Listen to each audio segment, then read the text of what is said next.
ನಮಸ್ತೆ. ನನ್ನ ಯೂಟ್ಯೂಬ್ ಚಾನಲ್ಗೆ ಎಲ್ಲರೂ ಹೇಗಿದ್ದೀರಾ?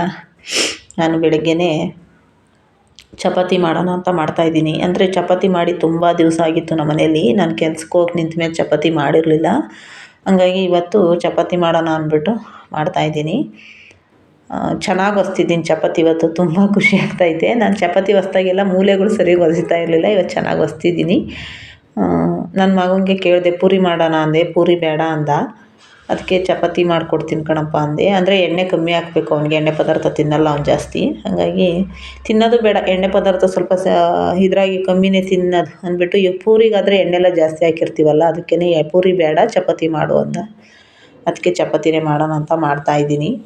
ಆ ಕಡೆ ಪಾತ್ರೆ ಎಲ್ಲ ಐತೆ. ಆಮೇಲೆ ನಾನು ಇವಾಗ ಬೇಗ ಇದಕ್ಕೆ ಕಾಯಿ ಚಟ್ನಿ ಮಾಡಿದ್ದೀನಿ ಇವತ್ತು. ಕಾಯಿ ಚಟ್ನಿ ಮಾಡಿ ಚಪಾತಿ ಮಾಡೋಣ ಅಂದರೆ ಪಲ್ಯ ಮಾಡೋಕ್ಕೇನೋ ತರಕಾರಿ ಏನೂ ಇಲ್ಲ. ಅದಕ್ಕೇ ಏನೋ ಒಂದು ಮಾಡೋದು ಅಂದ್ಬಿಟ್ಟು ಮಾಡ್ತಾಯಿದ್ದೀನಿ. ಅಂದರೆ ಏನಿರುತ್ತೋ ಮನೇಲಿ ಅದನ್ನೇ ಅಡ್ಜಸ್ಟ್ ಮಾಡ್ಕೊಂಡು ಊಟ ಮಾಡೋದು, ಇನ್ನೇನು ಮಾಡೋದು. ಆಮೇಲೆ ನಾನು ಇವಾಗ ಬೇಗ ತಿಂಡಿ ಮಾಡ್ತಾಯಿದ್ದೀನಿ. ಅಂದರೆ ಮನೆ ಕೆಲಸ ಏನೂ ಜಾಸ್ತಿ ಮಾಡಿಲ್ಲ ಇವತ್ತು. ತಿಂಡಿ ಒಂದೇ ಮಾಡ್ತಾ ಇರೋದು ಇವಾಗ ನಾನು. ಏನಕ್ಕೆ ಅಂದರೆ ನಾನು ಪೋಸ್ಟ್ ಆಫೀಸಿಗೆ ಹೋಗಬೇಕು. ಅದಕ್ಕೆ ಇವತ್ತು ಸೋಮವಾರ. ಅದಕ್ಕೆ ಪೋಸ್ಟ್ ಆಫೀಸಿಗೆ ಏನಕ್ಕಪ್ಪ ಅಂದರೆ ನಂದು ಹಳೇದು ಒಂದು ನಂಬರು ಪೋಸ್ಟ್ ಆಫೀಸಿಗೆ ಕೊಟ್ಟಿದ್ದೆ. ಅದರಲ್ಲಿ ಗೃಹಲಕ್ಷ್ಮಿ ದುಡ್ಡು ಯಾವುದೂ ಬರ್ತಿರಲಿಲ್ಲ. ಮತ್ತು ನಾನು ಇನ್ಸೂರೆನ್ಸು ಅಂತ ಮಾಡಿಸಿದ್ದೀನಿ. ವರ್ಷಕ್ಕೊಂದ್ಸಲಿ ಕಟ್ಟಾಗುತ್ತಲ್ಲ ಅದು. ಅಂದರೆ ಏನಾದರೂ ತೊಂದರೆಗಳಾದರೆ ಅವರೇನೋ ಅಷ್ಟು ಅಮೌಂಟ್ ಕೊಡ್ತಾರೆ, ಬರುತ್ತಂತೆ ಪೋಸ್ಟ್ ಆಫೀಸಲ್ಲಿ. ಅದನ್ನು ಮಾಡಿಸಿದ್ದೀನಿ ನಾನು. ಹಂಗಾಗಿ ಅದು ಯಾವುದೂ ಮೆಸೇಜ್ ಬರಲಿಲ್ಲ. ದುಡ್ಡು ಮಾತ್ರ ಕಟ್ಟಾಗೈತೆ, ಮೆಸೇಜ್ ಬರ್ತಾ ಇರಲಿಲ್ಲ. ಅದಕ್ಕೇ ಗೃಹಲಕ್ಷ್ಮಿ ದುಡ್ಡು ಮೆಸೇಜ್ ಬಂದಿಲ್ಲ ನನಗೆ. ಎಲ್ಲರೂ ಹಾಕವ್ರೆ ಅಂತ ಅಂದರು. ಅದಕ್ಕೆ ನೋಡೋಣ ಅಂದ್ಬಿಟ್ಟು ಒಂದು 2 ದಿವಸ ಹೋದೆ ನಾನು. 2 ದಿವಸ 3 ದಿವಸ ಹೋದೆ, ಅದಾಗಲೇ ಇಲ್ಲ ಕೆಲಸ. ಮತ್ತು ಒಂದಿನ ಬಟ್ಟೆ ಒಗೆದೋಗಿದ್ದೆ, ಹೆಬ್ಬೆಟ್ಟು ಬರಲಿಲ್ಲ. ಇನ್ನೊಂದು ದಿನ ಹೋದೆ, ಸರ್ವರ್ ಸಿಗಲಿಲ್ಲ. ಇನ್ನೊಂದು ದಿನ ಹೋದೆ, ಅವತ್ತು ಹಂಗೆ ಆಗೋಯ್ತು. ಹಂಗಾಗಿ ನನಗೆ ಇವತ್ತು ನೋಡೋಣ ಅಂದ್ಬಿಟ್ಟು ಇವತ್ತು ಹೋಗ್ತಾಯಿದ್ದೀನಿ ಏನಾಗುತ್ತೋ ಅಂತ. ಇವಾಗ ನನ್ನ ಹತ್ರ ಇರೋ ರನ್ನಿಂಗ್ ನಂಬರ್ನ ಅದು ಕೊಟ್ಟು ಬರೋಣ ಅಂತ ಪೋಸ್ಟ್ ಆಫೀಸಿಗೆ. ಅಂದರೆ ಇವಾಗ ನನ್ನ ಹತ್ರ ಇರೋ ನಂಬರ್ಗೆ ಮೆಸೇಜ್ ಬಂದರೆ ಮೆಸೇಜ್ ಬರ್ತೈತಂತೆ. ನಾವು ಕೊಟ್ಟಿರೋ ನಂಬರ್ ಕೊಟ್ಟರೆ. ಯಾಕಂದರೆ ರನ್ನಿಂಗ್ ಆಗಿರುತ್ತೆ, ಯಾವಾಗಲೂ ಕರೆನ್ಸಿ ಇರುತ್ತಲ್ಲ ಇದರಲ್ಲಿ. ಹಂಗಾಗಿ ನನ್ನ ಹತ್ರ ಫಸ್ಟ್ ಇವಾಗ ನಾನು ಬ್ಯಾಂಕಲ್ಲೂ ಸಹ ನಂಬರ್ ಚೇಂಜ್ ಮಾಡಿಸ್ಬಿಟ್ಟಿದ್ದೀನಿ. ಅಕೌಂಟಿಗೆ ನಂಬರ್ ಚೇಂಜ್ ಮಾಡಿಸಿ ಅಕೌಂಟ್ ಬೇರೆದು ಮಾಡಿಸಿದ್ದೀನಿ. ಮತ್ತು ಇವಾಗ ಇದಕ್ಕೂ ನಂಬರು ಆಧಾರ್ ಕಾರ್ಡ್ಗೂ ನಂಬರ್ ಚೇಂಜ್ ಮಾಡಿಸ್ಬಿಟ್ಟಿದ್ದೀನಿ. ಮತ್ತು ನಾನು ಇವಾಗ ಪೋಸ್ಟ್ ಆಫೀಸ್ಗೂ ನಂಬರ್ ಚೇಂಜ್ ಮಾಡಿಸ್ಬೇಕು. ಯಾಕಂದರೆ ಇವಾಗ ಒಂದು ನಂಬರ್ ಸಾಕು ನಮಗೆ. 2-3 ನಂಬರ್ ಸಿಮ್ ಮಾಡಿಕೊಂಡು ಏನು ಮಾಡೋಣ. ಒಂದಕ್ಕೆ ಕರೆನ್ಸಿ ಹಾಕ್ಸೋಕ್ಕಾಗಲ್ಲ ತಿಂಗಳ. ಹಂಗಾಗಿ ಅದಕ್ಕೇ ಸಾಕು ಅಂದ್ಬಿಟ್ಟು ಇವಾಗ ನಾನು ಹೋಗೋಣ ಅಂತ ನೋಡಿ ಈ ಥರ ಮಾಡಿದ್ದೀನಿ. ಕಾಯಿ ಮತ್ತು ಕಡಲೆಬೀಜ ಇತ್ತು, ಸ್ವಲ್ಪ ಹಾಕ್ಬಿಟ್ಟು ಚಟ್ನಿ ರುಬ್ಬಿದ್ದೀನಿ ಗಟ್ಟಿಗೆ. ಮತ್ತು ಚಪಾತಿನೂ ರೆಡಿ ಆಯಿತು. ಸುಡ್ತಾಯಿದ್ದೀನಿ. ಇನ್ನೂ ಸ್ವಲ್ಪ ಸೀದೋಯ್ತು. ನಾನು ಕ್ಯಾಮ್ರಾ ಇಟ್ಕೊಂಡಿದ್ನಲ್ಲ, ಹಂಗಾಗಿ ಸೀದೋಯ್ತು. ಮೊಬೈಲ್ ಇಟ್ಕೊಂಡಿರೋದ್ರಿಂದ ಸೀದೋಯ್ತು. ತುಂಬ ದಿನ ಆಗಿತ್ತು, ನನಗೂ ತಿನ್ನೋಂಗಾಗಿತ್ತು ಚಪಾತಿ. ಅದಕ್ಕೆ ತಿನ್ನೋಣ ಅಂತ ಮಾಡ್ತಾಯಿದ್ದೀನಿ. ನನಗೆ ನೆಗಡಿ ಬೇರೆ ಆಗೋಗ್ಬಿಟ್ಟೈತೆ. ಹಂಗಾಗಿ ನೋಡಿ ಪೋಸ್ಟ್ ಆಫೀಸ್ ಹತ್ರ ಬಂದೆ. ಪೋಸ್ಟ್ ಮಿಸ್ಟ್ರು ಇರಲಿಲ್ಲ, ಎಲ್ಲ ಹೋಗಿದ್ರಂತೆ. ಅಂದರೆ ಮನೆಗೆ ಹೋಗ್ತಾರಲ್ವ, ಹಂಗಾಗಿ ಹೋಗಿದ್ರಂತೆ. ಬರೋದು ಲೇಟು ಅಂದರು. ಅದಕ್ಕೆ ಇಲ್ಲೇ ಕೂತಿದ್ದೀನಿ. ಆಮೇಲೆ ನಾನು ನಂಬರ್ ಹೇಳಿದ್ನಲ್ಲ, ಚೇಂಜ್ ಮಾಡಿಸ್ದೆ. ಆಯಿತು, ನಂಬರಿಂದ ಆಯಿತು. ಪೋಸ್ಟ್ ಆಫೀಸ್ಗೆ ನಂಬರ್ ಚೇಂಜ್ ಮಾಡಿದ್ರು, ಅದೊಂದಾಯಿತು. ಮತ್ತು ಇವಾಗ ನೋಡೋಣ, ಗೃಹಲಕ್ಷ್ಮಿ ದುಡ್ಡು ಬಂದೈತೇನೋ ಎತ್ಕೊಳ್ಳೋಣ ಅಂದ್ಬಿಟ್ಟು ಕೂತಿದ್ದೀನಿ. ನೋಡೋಣ ಬಂದೈತೋ ಇಲ್ವೋ ಗೊತ್ತಿಲ್ಲ, ನೋಡಬೇಕು. ಪೋಸ್ಟ್ ಮಿಸ್ಟ್ರು ಬಂದಮೇಲೆ ಗೊತ್ತಾಗುತ್ತೆ. ಅದಕ್ಕೆ ಇಲ್ಲೇ ಕಾಯ್ತಾ ಇದ್ದೀವಿ. ಇನ್ನೂ ಬಂದಿಲ್ಲ ಅವರು. ನನಗೆ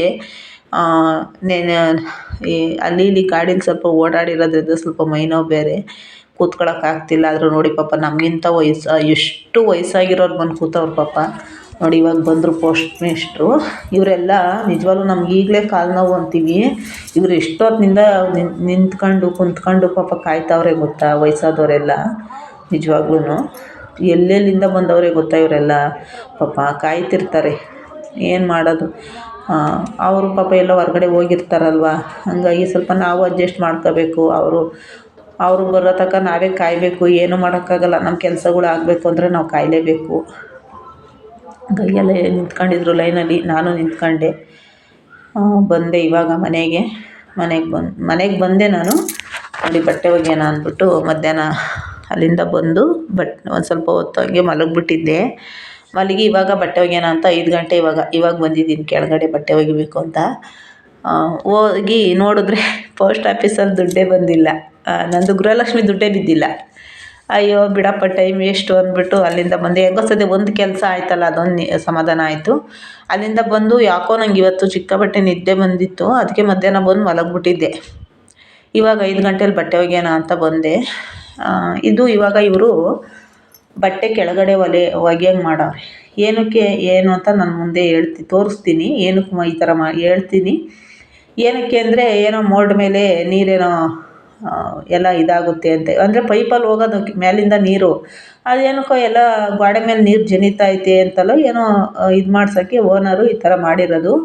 ನನಗಿವಾಗ ಒಂದು ಚಿಂತೆ ಏನಪ್ಪ ಅಂದರೆ ಕೆಳಗಡೆಯಿಂದ ಬಟ್ಟೆ ಒಗೆದು ಮ್ಯಾಲೆ ಹೊತ್ಕೊಂಡು ಹೋಗೋದೇ ಇರೋದು ನನಗೆ. ಯಾಕಂದರೆ ಇಷ್ಟು ದಿನದಿಂದ ಅಲ್ಲೇ ಒಗೆದು ಅಲ್ಲೇ ಒಣಗಾಕ್ತಿದ್ದೆ. ಇವತ್ತು ಕೆಳಗಡೆಯಿಂದ ಮ್ಯಾಲೆ ಹೊತ್ಕೊಂಡು ಹೋಗ್ಬೇಕು, ಅದೊಂದು ಬೇಜಾರಾಗ್ತೈತೆ. ಆಗಲ್ಲ ನಿಜವಾಗ್ಲೂ. ಇಲ್ಲಿ ಕೂತ್ಕೊಂಡು ಒಗಿತಾ ಇದ್ದೀನಲ್ವ, ಇವಾಗ ಹೊಟ್ಟೆ ನೇಯ್ತೈತೆ ನನಗೆ. ಅಂದರೆ ಇಲ್ಲಿ ಕಲ್ಲು ಸ್ವಲ್ಪ ತಗ್ಗು, ಮೇಲ್ಗಡೆ ಕರೆಕ್ಟಾಗಿತ್ತು ಕಲ್ಲು ನಮಗೆ ಬಟ್ಟೆ ಒಗೆಯೋಕ್ಕೆ. ಇಲ್ಲಿ ಕಲ್ಲು ಸ್ವಲ್ಪ ತಗ್ಗು, ಹಂಗಾಗಿ ಇಲ್ಲಿ ಕೂತ್ಕೊಂಡು ಬಟ್ಟೆ ಒಗೆಯೋಕ್ಕೆ ಸ್ವಲ್ಪ ಇವಾಗ ಕಷ್ಟ ನನಗೆ. ವಾಷಿಂಗ್ ಮಿಷಿನ್ ಇರೋರು ವಾಷಿಂಗ್ ಮಿಷಿನ್ಗೆ ಹಾಕ್ಕೊಂತಾರೆ. ನಾವೇನು ಮಾಡೋಣ ಅಲ್ವಾ, ನಾವು ಒಗಿಲೇಬೇಕು. ಇವರು ನಮ್ಗೆ ಹೇಳೇ ಇಲ್ಲ ಕೆಳಗಡೆ ಬಟ್ಟೆ ಒಗ್ಕೊಳ್ರಿ ಅಂತ. ಮೇಲ್ಗಡೆ ಏನೋ ಮೋಲ್ಡ್ಗೆಲ್ಲ ಏನೋ ಪೇಂಟ್ ಮಾಡಿಸ್ತೀವಿ ಅಂತ ಹೇಳಿದ್ರು ಓನರು. ನಾನು ಬಾಡಿಗೆ ಕೊಡೋಕ್ಕೆ ಹೋದಾಗ ಹೇಳ್ತಾವ್ರೆ ಈ ಥರ.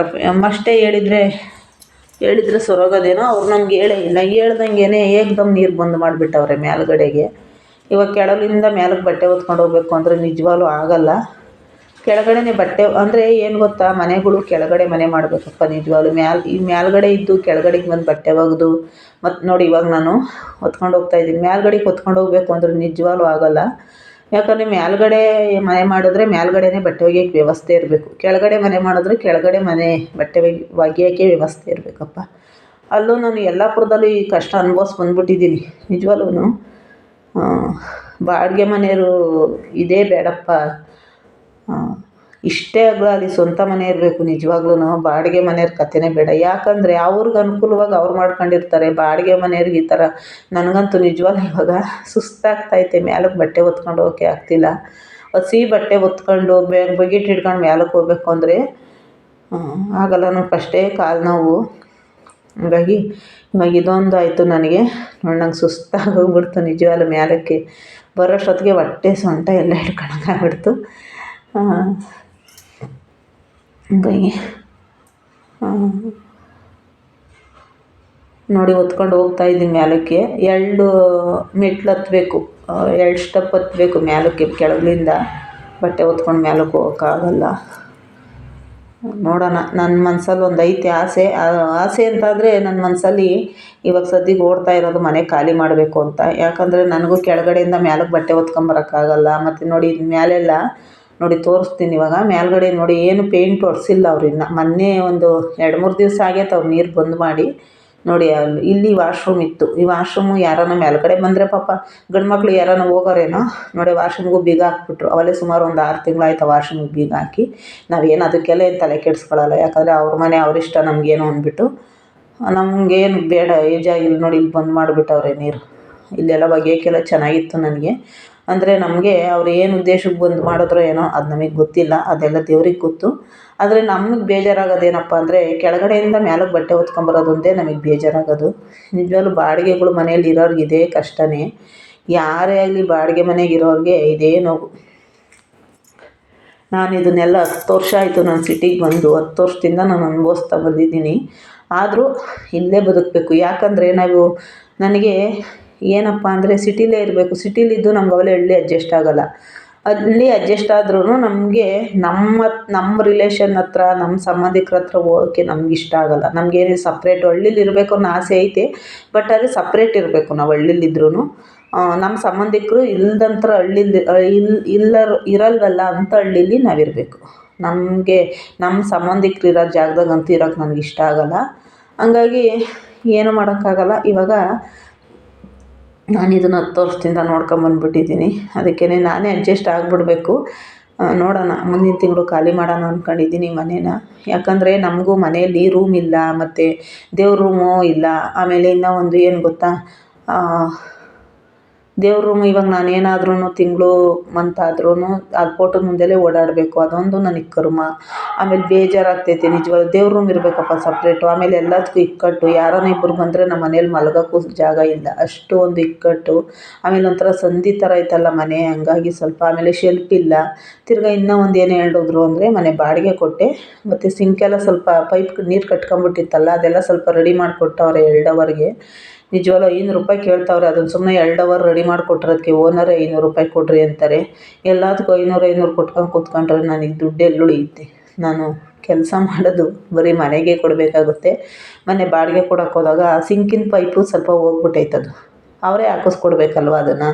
ಇಲ್ವಂತೆ, ನಾವೇ ದುಡ್ಡು ಕೊಟ್ಟು ಹಾಕಿಸ್ಕೋಬೇಕಂತೆ. ನೀವೇ ದುಡ್ಡು ಕೊಟ್ಟು ಹಾಕಿಸ್ಕೊಳ್ರಿ, ನೀವೇ ಹಾಕಿಸ್ಕೋಬೇಕು ಅಂತಾರೆ. ನಿಜವಾಗ್ಲೂ ನಾನು ಹೇಳೋದು ಏನು ಗೊತ್ತಾ, ಅವ್ರ ಮನೆಗೆ ಅವರೇ ಹಾಕಿಸ್ಕೊಡ್ಬೇಕು. ಇವಾಗ ನಾವೇನು ಕಿತ್ಕೊಂಡು ಹೋಗ್ತೀವ ಬಾಡಿಗೆ ಮನೆಗೆ? ಬಾಡಿಗೆ ಖಾಲಿ ಮಾಡ್ಕೊಂಡು ಹೋದಾಗ ನಾವೇನು ಕಿತ್ಕೊಂಡು ಹೋಗ್ತೀವ ಅದನ್ನು? ಇಲ್ಲ ಅಲ್ವಾ? ಇನ್ನೊಬ್ರು ಬಂದಾಗ ಅದು ನೀಟಾಗಿರಿದಾಗ ಇನ್ನೊಬ್ರು ಬಂದರೆ ಅವ್ರಿಗೆ ಆಗುತ್ತಲ್ವ ಅದು. ಹಾಗಾಗಿ ನಾನು ಯಾಕಪ್ಪ ಹಾಕಿಸ್ಬೇಕು ಅದೊಂದು ಪೈಪ್ನ ಅಂದ್ಬಿಟ್ಟು ನಾನು ಸ್ವಲ್ಪ ಬೇಜಾರಾಯಿತು. ಅದು ಯಾಕೋ ನನಗೂ ಸರೋಗ್ತಿಲ್ಲ. ಬೇಡ, ಸುಮ್ಮನೆ ಏನಕ್ಕೆ ಖಾಲಿ ಮಾಡಿಬಿಡೋಣ ಅಂದ್ಬಿಟ್ಟು. ಇವಾಗ ನನ್ನ ಮಗ ಎಲ್ಲಿ ಅವನಿಗೂ ಸ್ವಲ್ಪ ಇವಾಗ ಕೆಲಸ ಎಲ್ಲೋ ಹೋಗ್ತಾನೋ ಅಲ್ಲಿ ನಾನು ಖಾಲಿ ಮಾಡ್ಕೊಂಡು ಹೋಗ್ತೀನಿ. ಯಾಕಂದರೆ ಅವನಿಗೂ ಅನುಕೂಲ ಆಗಬೇಕಲ್ವ. ಅವಲೇ ಫಸ್ಟೇ ಹೇಳ್ದ ಖಾಲಿ ಮಾಡೋಣಮ್ಮ ಅಂತ. ಅವನಿಗೆ ಇರೋಕ್ಕೆ ಇಷ್ಟ ಆಗ್ತಿಲ್ಲ ಯಾಕೋ ಇಲ್ಲಿ. ಹಂಗಾಗಿ ನಾವು ಅದು ಖಾಲಿ ಮಾಡ್ಕೊಂಡು ಹೋಗೋಣ ಅಂತ ನೋಡ್ತೀವಿ. ಎಲ್ಲಾದರೂ ಮನೆ ಸಿಕ್ಕಿದ್ರೆ ಅದು ಖಾಲಿ ಮಾಡ್ಕೊಂಡು ಹೋಗೋಣ ಅಂತ ನಾನು ಅಂದ್ಕೊಂಡಿದ್ದೀನಿ. ಸುಮ್ಮನೆ ಯಾಕೆ 2 ವರ್ಷ ಆಯಿತು ನಾನು ಇಲ್ಲಿಗೆ ಬಂದು. 2 ವರ್ಷದಿಂದ ಏನೂ ಇರಲಿಲ್ಲ. ಇತ್ತೀಚೆಗೆ ಯಾಕೋ ಸ್ವಲ್ಪ ಬದಲಾಗಂಗವ್ರೆ. ಯಾಕಂದರೆ ನಾವು ಜಾಸ್ತಿ ಯಾರನ್ನೂ ಹೊಗಳ್ಬಾರ್ದು, ಜಾಸ್ತಿ ಯಾರ ಬಗ್ಗೆನೂ ನಾವು ಒಳ್ಳೆಯರು ಅಂತ ಅನ್ಕೋಬಾರ್ದು. ಅಷ್ಟೇ ನನ್ನಿದು. ಜಾಸ್ತಿ ನಾವು ಯಾವಾಗ ಹೊಗಳ್ತಾ ಹೋಗ್ತೀವಿ ಅದು ಎಲ್ಲೆಲ್ಲಿಗೂ ಹೊರಟೋಗ್ಬಿಡುತ್ತೆ. ಹೊಗಳ್ಬಾರ್ದು ಯಾವತ್ತೂ. ಒಬ್ಬ ಮನುಷ್ಯನ್ನ ಜಾಸ್ತಿ ಹೊಗಳ್ಬಾರ್ದು. ಅಂದರೆ ಹೊಗಳಿಸ್ಕೊಳ್ಳೋ ಅಂಥ ಮನುಷ್ಯನೂ ಹಂಗೆ ಇರಬೇಕಲ್ವ, ಬದಲಾಗ್ಬಿಡುತ್ತೆ ಬುದ್ಧಿ. ಹಂಗಾಗಿ ಇದನ್ನ ಹೇಳಿದೆ ನಾನು ಅಷ್ಟೇ. ಧನ್ಯವಾದ.